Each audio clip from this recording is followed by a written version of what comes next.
నమస్కారం ETV news కి స్వాగతం ముందుగా ముఖ్యాంశాలు స్కిల్ కేసులో సిఐడిపై ఏసీబీ కోర్టు ప్రశ్నల వర్షం నిధుల దుర్వినియోగంలో చంద్రబాబు పాత్రపై ఆధారాలేవి అని నిలదీత జగన్ ఆంధ్రప్రదేశ్కు వచ్చిన పెద్ద విపత్తు అన్న పవన్ రాష్ట్రానికి మరిన్ని చీకటి రోజులు వద్దని పెడన సభలో హితవు నేడు ఢిల్లీ వెళ్లనున్న జగన్ సాయంత్రం అమిత్ షాను కలిసే అవకాశం రేపు ప్రధానితో సమావేశానికి యత్నాలు ఎన్నికలు సమీపిస్తున్న వేళ తెలంగాణలో రాజకీయ వేడి భారాసతో సంబంధాలపై భాజపా కాంగ్రెస్ మాటల యుద్ధం ప్రచార జోరు పెంచిన భారాస నేతల సుడిగాలి పర్యటనలు ఈ నెల 16న ప్రకటించే మేనిఫెస్టోపై కసరత్తు ముమ్మరం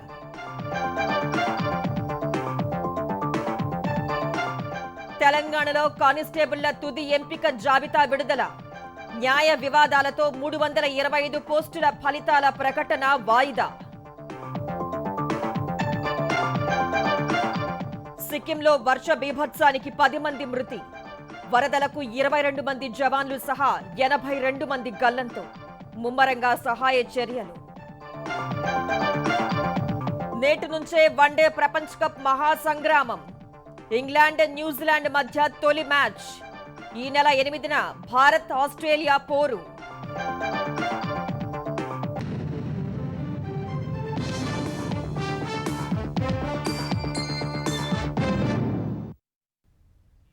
నైపుణ్యాభివృద్ధి సంస్థ కేసులో చంద్రబాబు బెయిల్ పిటిషన్పై విచారణ సందర్భంగా ఏపీ సిఐడికి ఏసీబీ కోర్టు పలు ప్రశ్నలు సంధించింది నిధుల దుర్వినియోగంలో చంద్రబాబు పాత్రకు ఆధారాలేవి అని నిలదీసింది ₹1 అయినా ఆయనకు చేరినట్లు సాక్ష్యాలున్నాయా అని ప్రశ్నించింది ప్రాథమిక విచారణ తర్వాత నమోదు చేసిన కేసులో చంద్రబాబు పేరు లేదుగా అని గుర్తు చేసిన కోర్టు తదుపరి విచారణను ఇవాల్టికి వాయిదా వేసింది నైపుణ్యాభివృద్ధి సంస్థ కేసులో తనను అక్రమంగా అరెస్టు చేశారని బెయిల్ ఇప్పించాలంటూ మాజీ ముఖ్యమంత్రి చంద్రబాబు ఏసీబీ కోర్టులో వేసిన పిటిషన్పై బుధవారం సుదీర్ఘంగా వాదనలు జరిగాయి తొలుత చంద్రబాబు తరఫున సీనియర్ న్యాయవాది ప్రమోద్ కుమార్ దూబే వాదనలు వినిపించారు నైపుణ్యాభివృద్ధి సంస్థను దురుద్దేశంతో ఏర్పాటు చేశారన్న సిఐడి వాదన వాస్తవ విరుద్ధమన్నారు డిజైన్ టెక్ సిస్టమ్స్ సంస్థకు చెందిన సంజయ్ డాగా అప్పటి సీఎం చంద్రబాబును కలిసి రాష్ట్రంలో యువతకు నైపుణ్యాభివృద్ధి కోసం వినతి సమర్పించారని తర్వాత మంత్రివర్గం ఆమోదంతోనే సంస్థ ఏర్పాటైందని వివరించారు నిధులు కూడా విడుదలయ్యాయని తెలిపారు కేబినెట్ నిర్ణయం సమిష్టిగా తీసుకుందని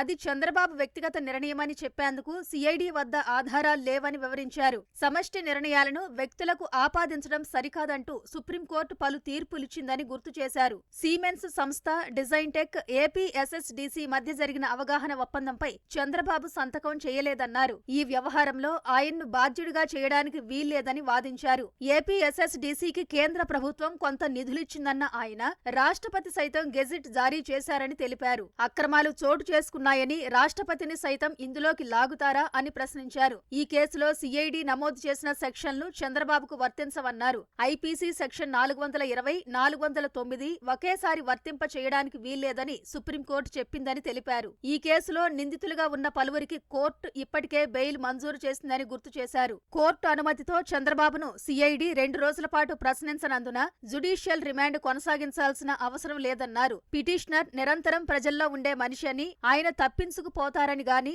సాక్ష్యాలను తారుమారు చేస్తారని గాని సాక్షులను ప్రభావితం చేస్తారని గాని ఆందోళన అక్కర్లేదని తెలిపారు పిటిషనర్ కు గతంలో వ్యక్తిగత కార్యదర్శిగా పనిచేసిన పి శ్రీనివాస్ షాపూర్జీ లిమిటెడ్ సంస్థకు చెందిన వాసుదేవ్ పార్దసాని ఆయన సూచన మేరకే విదేశాలకు వెళ్లిపోయారని ఆరోపిస్తూ బెయిల్ నిరాకరించడానికి వీల్లేదని వివరించారు ఆదాయ పన్ను శాఖకు వారిద్దరూ ఇచ్చిన వాంగ్మూలాల్లో పిటిషనర్ పాత్ర ఉన్నట్లు చెప్పలేదన్నారు ప్రభుత్వ పర్యవేక్షణలో ఉండే ఉద్యోగి శ్రీనివాస్ విదేశాలకు వెళితే దానికి చంద్రబాబును నిందించడం ఎంతవరకు సబబని పేర్కొన్నారు రాష్ట్ర ప్రభుత్వం తీర్చుకునే ప్రతీకారంలో పిటిషనర్ బాధితుడిగా మారకుండా రక్షణ కల్పించాలని 73 ఏళ్ల వయసున్న పిటిషనర్ కు సహేతుకమైన షరతులతో బెయిల్ మంజూరు చేయాలని కోరారు సిఐడి తరఫున వాదనలు వినిపించిన అదనపు AG Ponnavolu Sudhakar Reddy skill development కార్యక్రమం చంద్రబాబు తన కోసమే రూపొందించుకున్నారు చేస్తారని తెలిపారు. నిందితులు అనుచిత ఆర్థిక లబ్ధి పొందారని, ఏసీబీ సవరణ చట్టం సెక్షన్ 17A అమల్లోకి రాకముందే ఈ కేసులో విచారణ ప్రారంభమైన నేపథ్యంలో అధీకృత అథారిటీ నుంచి అనుమతి అవసరం లేదన్నారు. ఒప్పందంలో భాగమైన సిమెన్స్, డిజైన్ టెక్ సంస్థలు ఈ ప్రాజెక్టులో 90% వాటా ఇస్తాయన్న ఉద్దేశంతో కేబినెట్ ఆమోదం తెలిపిందన్నారు. కానీ వారు ఆ మేరకు ఇవ్వకపోయినా ఒక్కరైనా వేలెత్తి చూపలేదని తెలిపారు. రాష్ట్ర ప్రభుత్వం మాత్రం 10% వాటా కింద 371 కోట్లు విడుదల చేసిందన్నారు. కార్యదర్శిగా పనిచేసిన శ్రీనివాస్ను విదేశాలకు పంపిన వ్యవహారంలో చంద్రబాబు పాత్ర ఉందని ఆరోపించారు. ఆర్థిక శాఖ అప్పటి కార్యదర్శి అభ్యంతరాలను పట్టించుకోకుండా సొమ్ము విడుదల చేశారని, ఈ విషయంలో చంద్రబాబును విచారించాల్సి ఉందని వాదించారు. అందుకోసమే మరో 5 రోజులు పోలీస్ కస్టడీ కోరుతున్నామని తెలిపారు. పిటిషనర్ దర్యాప్తును ప్రభావితం చేస్తున్నారని, గతంలో వాంగ్మూలాలు ఇచ్చిన వారు మాట మారుస్తున్నారని వాదించారు. ఈ నేపథ్యంలో చంద్రబాబుకు బెయిల్ మంజూరు చేయొద్దని కోరారు.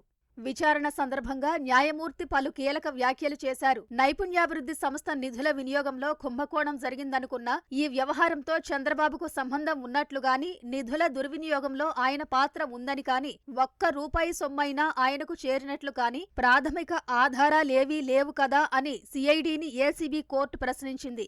నిధుల దుర్వినియోగంపై 2021 డిసెంబర్ 9న కేసు నమోదు చేసినప్పటికీ దీనిలో చంద్రబాబు పాత్ర ఉన్నట్లు ఎలాంటి సాక్ష్యాధారాలు చూపలేకపోయారని పేర్కొంది. ప్రాథమిక విచారణ తర్వాత 2021 డిసెంబర్లో నమోదు చేసిన ఎఫ్ఐఆర్లో చంద్రబాబు పేరు లేదు కదా అని వ్యాఖ్యానించింది. ఇప్పటి వరకు ఆయనపై కొత్త ఆరోపణలేమీ లేవని పేర్కొంది. చంద్రబాబును జ్యుడిషియల్ రిమాండ్కు పంపామని, తర్వాత 2 రోజులు పోలీస్ కస్టడీకి కూడా ఇచ్చామని గుర్తు చేసింది.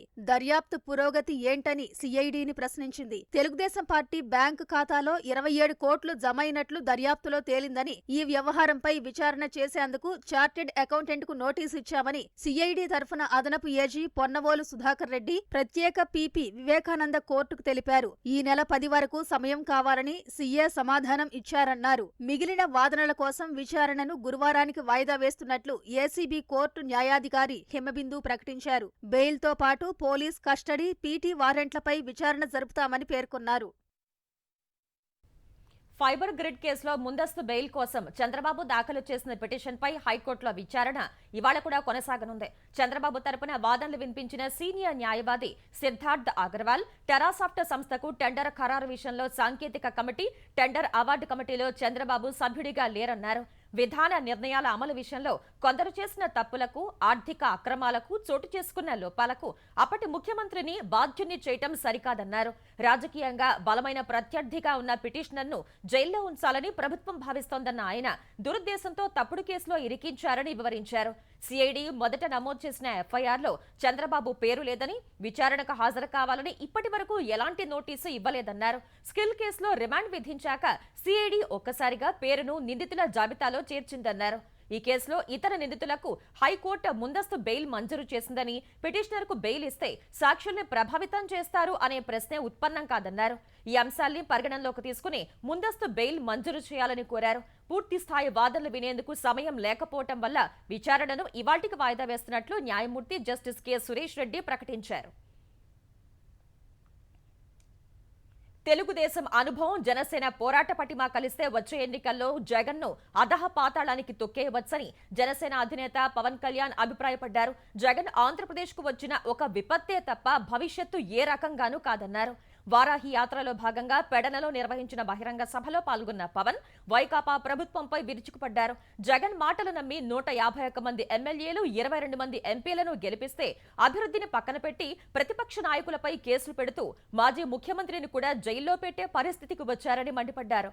ఆంధ్రప్రదేశ్ విభజన సమయంలో పార్లమెంట్లో సోనియా గాంధీ కనిపించకుండా దాక్కుని ప్లకార్డులు ప్రదర్శించిన ఘనత జగన్దేనని ఎద్దేవా చేశారు. ఇదే సమయంలో జనసేన, తెలుగుదేశం పొత్తుపై మాట్లాడిన పవన్ తమ కూటమిని ఆశీర్వదించాలని పెడన నుంచి ప్రజలను కోరారు. జనసేన, టీడీపీ ఇంక ఎవరు కలిసి వచ్చినా నేను ముందుకు రావడానికి సిద్ధంగా ఉన్నాను. కేంద్రం కూడా దీని మీద సానుకూలమైన నిర్ణయం తీసుకుంటుందని నేను ఆశిస్తా ఉన్నాను. ఎట్టి పరిస్థితులైనా సరే కేంద్రం బ్లెస్సింగ్ ఉండాలి ఈ కూటమికి నేను మనస్ఫూర్తిగా నేను రిక్వెస్ట్ చేస్తా ఉన్నాను. తెలుగుదేశం పార్టీ 4 దశాబ్దాల అనుభవం, జనసేన పోరాట పటిమ, యువ రక్తం. మీరు కనుక మనందరం సమిష్టిగా పోయినసారిలా కాకుండా ఈసారి దశాబ్దం పాటు అందరం ఒకటే దృష్టిలో చూస్తూ ఆంధ్రప్రదేశ్ ఇంకెవ్వరి చేతిలో కూడా చీ అనిపించుకునే పరిస్థితుల్లో డార్క్ చీకటి రోజులు రాకుండా ఉండాలి అంటే జనసేన తెలుగుదేశం ప్రభుత్వం మనస్ఫూర్తిగా 24 ఎన్నికల్లో రావాలని నేను మనస్ఫూర్తిగా కోరుకుంటూ దానికి మీ అందరినీ ఆశీస్సులు ఇవ్వని అడుగుతున్నాను మనస్ఫూర్తిగా. ఇదే సమయంలో జగన్ వైఖరిపై తీవ్ర స్థాయిలో మండిపడిన పవన్ 30కు పైగా కేసులు పెట్టుకుని ప్రజలకు నీతులు చెబుతున్నారని ధ్వజమెత్తారు. నవరత్నాల పేరిట ఇచ్చిన హామీలను సక్రమంగా అమలు చేయటం లేదన్న ఆయన వైద్య కళాశాలల్లో సీట్లు కూడా అమ్ముకుంటున్నారని విమర్శించారు. జగన్ అనే వ్యక్తి పాలిటిక్స్ కి అనర్హుడు. 30 పైగా కేసులు ఇతని మీద. ఇతనెవడు చెప్పడానికి? నీ మీద కేసులు పెట్టుకుని 100 మీద కేసులు పెడతానంటావేంటి? నువ్వు లాల్ బహదూర్ శాస్త్రి అంటావా? నువ్వేమన్నా అటల్ బిహారీ వాజ్పేయి నువ్వు మా మీద కేసులు పెడతానంటావే? అడ్డగోలుగా 1,00,000 కోట్లు తినేశాడు అన్న జగన్ అందరికి తెలిసి కూడా మనం ఓటేసామంటే అంటే we have accepted his corruption levels. Jagan కి ప్రచారకర్తగా పనిచేసిన ప్రశాంత్ కిషోర్ అనే వ్యక్తి ఆయన మాట్లాడుతూ బీహార్ లో ప్రజలు 500 రూపాయలు ఓట్లు తీసుకుంటా ఉంటే ఓటుకు 500 రూపాయలు తీసుకుంటే నాయకులు హరిశ్చంద్రులు వస్తారని ఆయన అడిగాడు.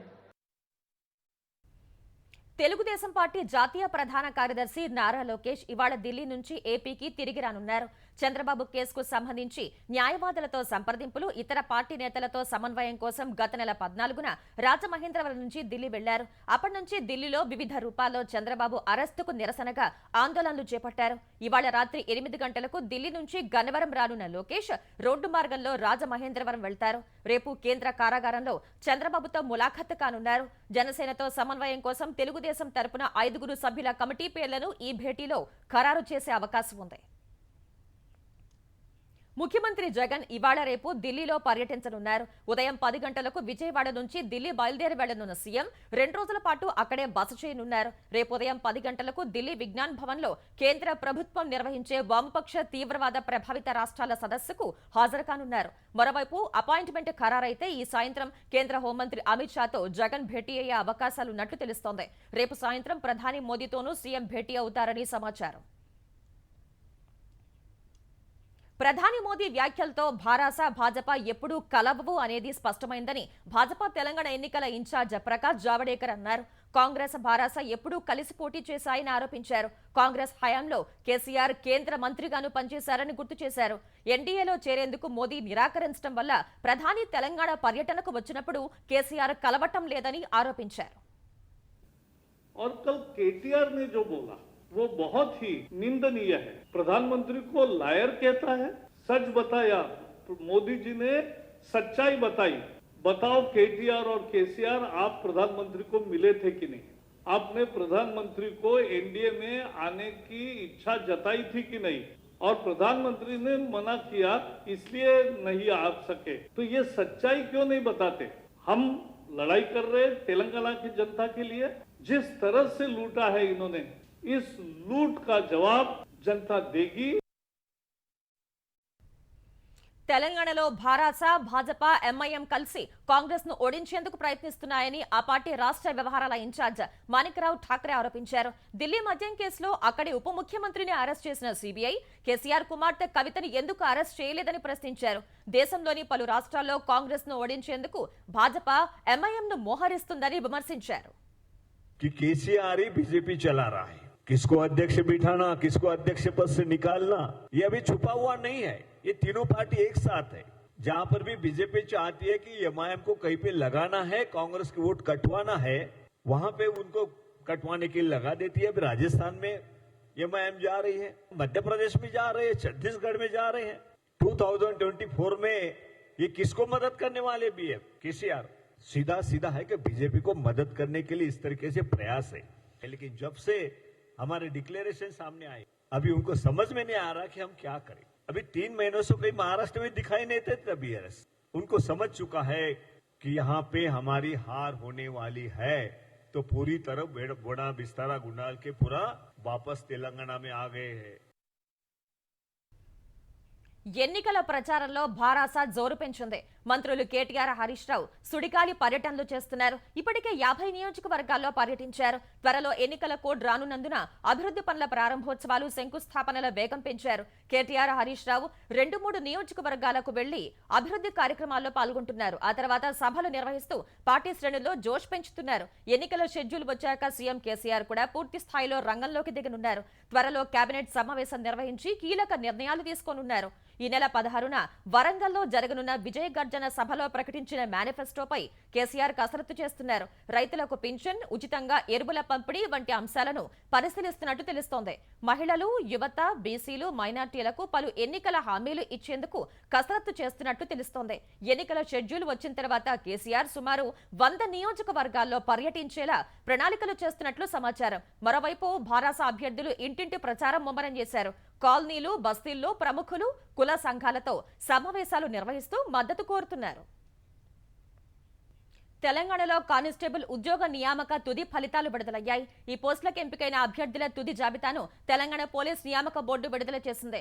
పోలీస్, ఎస్పీఎఫ్, అగ్నిమాపక, జైళ్లు, రవాణా, ఆబ్కారీ శాఖల్లోని 16,604 పోస్టులకు 12,866 మంది పురుషులు, 2,884 మంది మహిళా అభ్యర్థులు ఎంపికయ్యారు. వారి పూర్తి వివరాలను తెలంగాణ పోలీస్ నియామక బోర్డు వెబ్సైట్లోని వ్యక్తిగత లాగిన్లలో పొందుపరిచారు.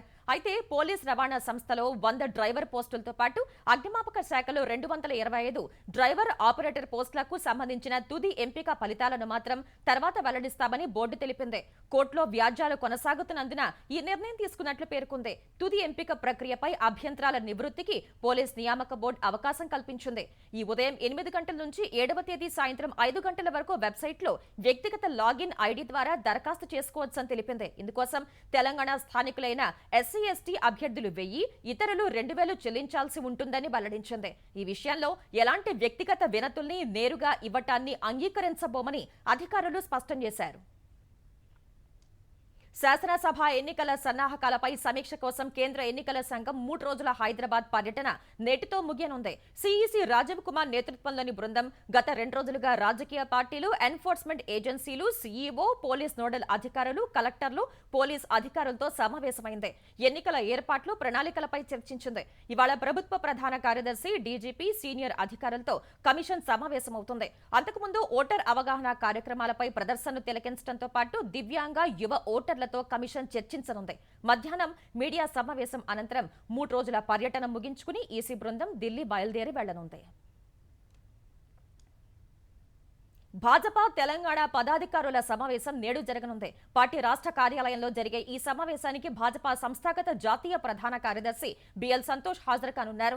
ఎన్నికల ముందు జరుగుతున్న ఈ పదాధికారుల సమావేశంలో ఎన్నికల వ్యూహాలు, పలు తీర్మానాలను నేతలు రూపొందించనున్నారు. రేపు జరిగే కౌన్సిల్ సమావేశంలో ఈ తీర్మానాలపై చర్చించి ఆమోదించనున్నారు. ఈ కౌన్సిల్ సమావేశానికి భాజపా అధ్యక్షుడు జేపీ నడ్డా హాజరు కానున్నారు. ఘట్కేసర్ వీబీఐటీ కళాశాలలో జరిగే కౌన్సిల్ సమావేశానికి 1000 మంది హాజరు కానున్నారు. అసెంబ్లీ, పార్లమెంట్ ఇన్ఛార్జీలు, జిల్లా అధ్యక్షులు, రాష్ట్ర పదాధికారులు, మాజీ ఎమ్మెల్యేలు, ఎంపీలకు కౌన్సిల్ సమావేశానికి ఆహ్వానం పంపారు. 2 రోజుల సమావేశాల్లో రాష్ట్ర ఎన్నికలకు సంబంధించిన బ్లూ ప్రింట్ సిద్ధం చేయనున్నట్లు పార్టీ వర్గాలు తెలిపాయి. షెడ్యూల్డ్ ప్రాంతాల్లో భూసేకరణ నోటిఫికేషన్ జారీ చేసే ముందు గ్రామ సభ అనుమతి తప్పనిసరి అని తెలంగాణ హైకోర్టు తేల్చి చెప్పింది. భద్రాద్రి కొత్తగూడెం జిల్లాలో మణుగూరు, సమితి సింగారం గ్రామాల్లో రైల్వే లైన్ కోసం జారీ చేసిన ప్రాథమిక నోటిఫికేషన్ రద్దు చేసింది. మణుగూరు రైల్వే స్టేషన్ నుంచి భద్రాద్రి థర్మల్ పవర్ స్టేషన్ వరకు రైల్వే లైన్ నిర్మాణానికి భూసేకరణ కోసం 2010 జూన్ 16న జారీ చేసిన నోటిఫికేషన్ ను సవాల్ చేస్తూ 23 మంది దాఖలు చేసిన పిటిషన్పై హైకోర్టు తీర్పు వెలువరించింది. భూసేకరణ చట్టంలోని సెక్షన్ 41 క్లాజ్ 3 ప్రకారం షెడ్యూల్డ్ ప్రాంతాల్లో ప్రాథమిక నోటిఫికేషన్ జారీ చేయాలంటే గ్రామ సభ అనుమతి తప్పనిసరని పిటిషనర్ల న్యాయవాది వాదించారు. వినతి పత్రాలను ఇచ్చినా పట్టించుకోలేదని 2021లో కోర్టులో పిటిషన్ వేస్తే అధికారులు దాదాపు 30కి పైగా వాయిదాలు తీసుకున్నారన్నారు. ఈ వాదనలను విన్న హైకోర్టు గ్రామ సభ అనుమతి లేకుండా జారీ చేశారంటూ భూసేకరణ ప్రాథమిక నోటిఫికేషన్ ను కొట్టిపారేసింది. దిండి ప్రాజెక్టు కోసం నాగర్ కర్నూలు జిల్లా అచ్చంపేట మండలం మన్నేవారిపల్లి పంచాయతీ పరిధిలోని కేశతండ, మేడారంలో వీఐపీ గెస్ట్ హౌస్ నిర్మాణం కోసం జారీ చేసిన భూసేకరణ నోటిఫికేషన్ను కూడా హైకోర్టు రద్దు చేసింది. ప్రత్యర్థులను వేధించడానికి అధికారాన్ని ఉపయోగించకూడదని మాజీ ఉపరాష్ట్రపతి వెంకయ్యనాయుడు అన్నారు. శాసనసభ, రాజ్యసభలో వివిధ అంశాలపై మాజీ మంత్రి దేవేందర్ గౌడ్ ప్రసంగాలతో పాటు ఆయన జీవిత విశేషాలతో కూడిన పుస్తకాల ఆవిష్కరణ హైదరాబాద్ లో జరగ్గా వెంకయ్యనాయుడు ముఖ్య అతిథిగా హాజరయ్యారు. రాజ్యసభ సభ్యుడు కేఆర్ సురేష్ రెడ్డి కూడా ఈ కార్యక్రమంలో పాల్గొన్నారు. 3 సార్లు ఎమ్మెల్యేగా, 10 ఏళ్లు మంత్రిగా, 6 ఏళ్లు రాజ్యసభ సభ్యునిగా పనిచేసిన దేవేందర్ గౌడ్ జీవితం నేటి తరానికి ఎంతో ఆదర్శమని వారు కొనియాడారు. సామర్థ్యం, వ్యక్తిత్వం ఉన్న వ్యక్తుల్ని ఎంచుకోవాలని, విద్యావంతులు రాజకీయాల్లోకి రావాలని వెంకయ్య ఆకాంక్షించారు. దేశంలో, రాష్ట్రంలో గట్టి ప్రతిపక్షం ఉండాలని, బలమైన ప్రతిపక్షం ఉంటే ప్రజాస్వామ్యం బాగుంటుందని ఆయన పేర్కొన్నారు. ప్రస్తుతం రాజకీయాల రూపురేఖలు మారిపోయాయన్న ఆయన ప్రజాసేవ కంటే రాజకీయ లబ్ధే ప్రధాన అజెండాగా పెట్టుకున్నారని ఆవేదన వ్యక్తం చేశారు. రాజకీయ నాయకులు ఒకరిని ఇంకొకరు గౌరవించుకోవాలా. మనం శత్రువులం కాదు, ప్రత్యర్థులం. నేటి తరంలో ఉండే రాజకీయ నాయకులు ఈ విషయాన్ని బాగా గుర్తుపెట్టుకోవాలి. కుట్రపూరిత రాజకీయాలకు తావివ్వకూడదు. మనకు అవకాశం వచ్చింది ఎంతకాలం ఉంటుంది? పర్మనెంట్ కాదు కదా. Nothing is permanent. Power is not permanent. పెద్దవాళ్ళందరూ ఓడిపోతారు ఎలక్షన్లో. అందుకే ఆ వచ్చిన పవర్ని ప్రజలకు మేలు చేసేదానికి ఉపయోగించాలే కానీ ప్రత్యర్థులను వేధించడానికో, అక్రమార్జన చేయడానికో అందువలన ఉపయోగించకూడదు. నువ్వు మంచి పని చేస్తే నువ్వు పోయిన తర్వాత కూడా జీవిస్తావు. సిక్కింలో ఆకస్మిక వర్షాలు బేభత్సం సృష్టించాయి. వరదల్లో 10 మంది మృత్యువాత పడ్డారు. 22 మంది జవాన్లు సహా 82 మంది గల్లంతయ్యారు. ఉత్తర సిక్కింలోని లోనాక్ సరస్సు ప్రాంతంలో మంగళవారం అర్ధరాత్రి కుండపోత వర్షం కురిసింది. వాగులు, వంకలు, సరస్సులు పోటెత్తాయి. లాంచన్ లోయలోని తీస్తా నదిలో వరద ప్రవాహం ఒక్కసారిగా ప్రమాదకర స్థాయికి చేరింది. ఫలితంగా సమీపంలోని చుంగ్తాంగ్ డ్యాంలోకి వరద ప్రవాహం పెరగ్గా నీటిని దిగువకు విడుదల చేశారు. లోతట్టు ప్రాంతాలు వరద గుప్పిట చిక్కాయి. వరద ఉధృతికి సింగ్తాంగ్ సమీపంలోని బర్దంగ ప్రాంతంలో సైనిక శిబిరాలు కొట్టుకుపోయినట్లు రక్షణ శాఖ అధికారులు తెలిపారు. పార్క్ చేసిన 41 సైనిక వాహనాలు మునిగిపోయాయి. 23 మంది సైనికులు గల్లంతవగా వారిలో ఒకరు ప్రాణాలతో బయటపడ్డారని అధికారులు తెలిపారు. మిగతా వారి కోసం ముమ్మరంగా సహాయక చర్యలు కొనసాగుతున్నట్లు తెలిపారు. చుంగ్తాంగ్ డ్యాం నుంచి ముందస్తు సమాచారం లేకుండా నీటిని విడుదల చేయటమే ఈ ప్రమాదానికి కారణమని చెప్పారు. గ్యాంగ్టాక్ జిల్లాలో తీస్తా నది వరద ఉధృతికి సింగ్తమ్ ఫుట్ బ్రిడ్జ్ కొట్టుకుపోయింది. సిక్కిం సీఎం పిఎస్ తమంగ్ వరద ప్రభావిత ప్రాంతాల్లో పర్యటించి పరిస్థితిని సమీక్షించారు. సిక్కింలోని పరిస్థితులపై ప్రధాని మోదీ సీఎం తమంగ్తో ఫోన్లో మాట్లాడారు. విపత్కర పరిస్థితుల్ని ఎదుర్కోవటంలో అన్ని విధాలా సహకరిస్తారని హామీ ఇచ్చారు.